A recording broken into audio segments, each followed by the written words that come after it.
And one thing that we see year after year is a myriad of recreations of the Charles Dickens classic, A Christmas Carol. Everyone does one of these. Jim Carrey, the Muppets, the Flintstones somehow, despite being thousands of years before the birth of Christ. It's a classic, and we all know the story. But if you've been living on the moon with your hands over your ears and your eyes closed tight, here's a brief summary. Ebenezer Scrooge is a grumpy old skinflint who gets haunted by 3 ghosts who tell him he's being a jerk and to everyone his whole life, and he turns it all around and becomes the nicest man in London. There was this enormous ghostly creature coming here saying, "Beware, for tonight you shall receive a strange and terrible visitation." I just thought I'd mention it. It come through the wall, it said its piece, and then it sodded off. But did he? On today's thought experiment, we will examine the life and business of this Christmas classic and see what the true story of A Christmas Carol is. So to understand Scrooge, we first need to understand his business model. Scrooge makes money in 3 ways: money lending, real estate leasing, and real estate sale. In his money lending business, his primary industry, Ebenezer works basically like a bank.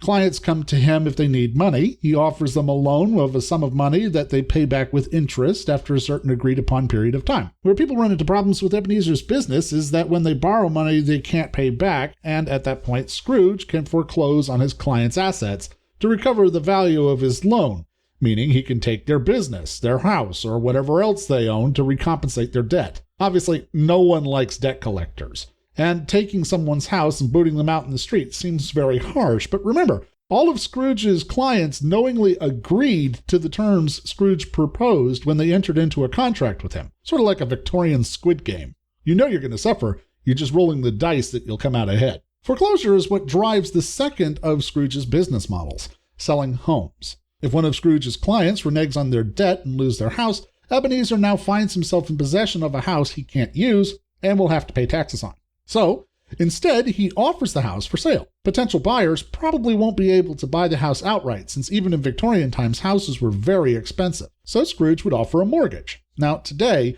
there are 2 types of mortgages: amortized and unamortized. In an amortized mortgage, the buyer pays an agreed-upon fixed amount of money per month and an amount of interest until they pay off the full debt. This is the most common type of mortgage in the world today, but in Scrooge's time, amortized mortgages didn't exist yet.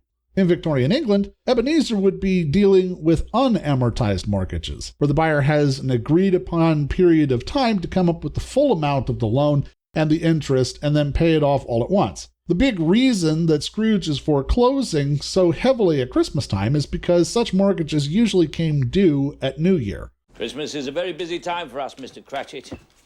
People preparing feasts, giving parties, spending the mortgage money on frivolities. One might say that December is the foreclosure season. Harvest time for the moneylenders. Finally, Scrooge is also a landlord. From time to time, he comes into possession of a property that he can rent out rather than sell. These would likely be business properties. In this model, Scrooge might own a building for commercial or residential properties, and he makes money by renting the space to tenants or businesses.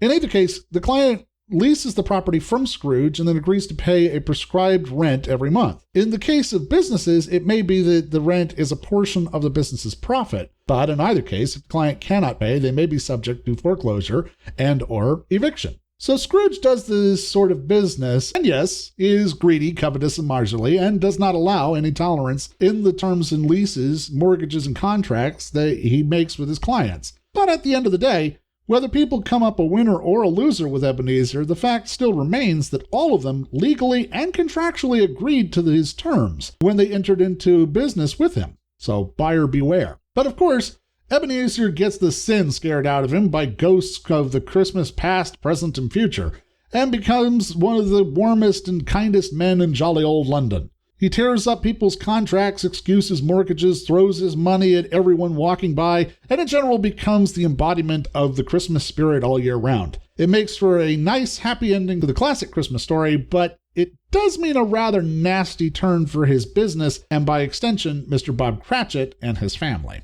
For one thing, Scrooge is definitely rich. No one is debating that. But his wealth is not inexhaustible, and he has to keep paying for his expenses for his house, his building, and, of course, Bob's wages.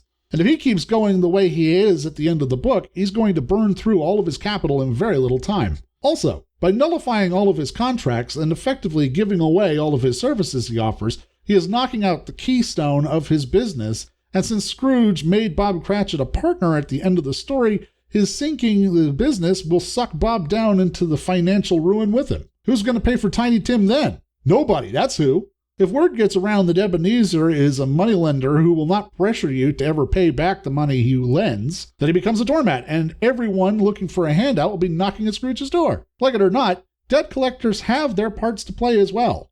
So here's the message. Here's the takeaway from the story. Own a business, but don't let it own you. It is possible to be kind, considerate, and fair at Christmas or at any other time without becoming a doormat. Be kind, but be firm. And always keep your eyes and mind open, and always be creative. Thanks for watching, and Merry Christmas.